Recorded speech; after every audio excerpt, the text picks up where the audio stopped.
Dans une atmosphère empreinte de solennité et de ferveur, la fête au temple dédié à la mère Ahuko a été officiellement inaugurée le 31 janvier, soit le 7e jour du premier mois lunaire, dans la commune de Yen Luong, province de Phu Do, berceau ancestral du peuple vietnamien.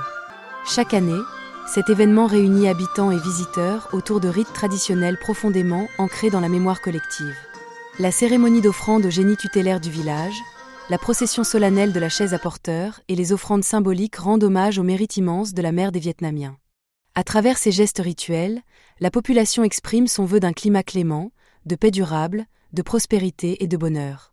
La fête ouvre également la saison des festivités printanières dans la province de Phu Do. Au cœur de ces célébrations résonne la légende fondatrice de la fée et du dragon, récit mythique de la naissance du peuple vietnamien, depuis l'ancien royaume de Van Lang jusqu'au Vietnam d'aujourd'hui.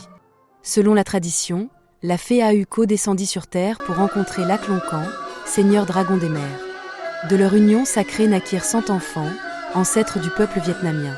Mais leurs origines différentes, l'une céleste, l'autre marine, les conduisirent à se séparer, non sans émotion. Lac Long Can regagna les flots avec 50 fils, tandis qu'Ahuko prit le chemin des montagnes avec les 50 autres. Sur ces terres aujourd'hui connues sous le nom de Yen LNG, elle transmit à ses enfants les savoir-faire essentiels, la riziculture, la sériciculture et le tissage. Le même jour, dans la commune de Hoa, la fête du temple Chueung a également été inaugurée.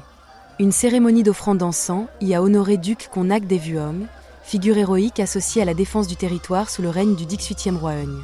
Selon la tradition, il contribua à fonder des villages, à recruter des talents et à protéger le pays contre les forces hostiles, apportant stabilité et prospérité à la population. Lieu chargé d'histoire, le temple Chueung fut intégré à la base révolutionnaire de la zone de guerre 10 durant la résistance contre la colonisation française.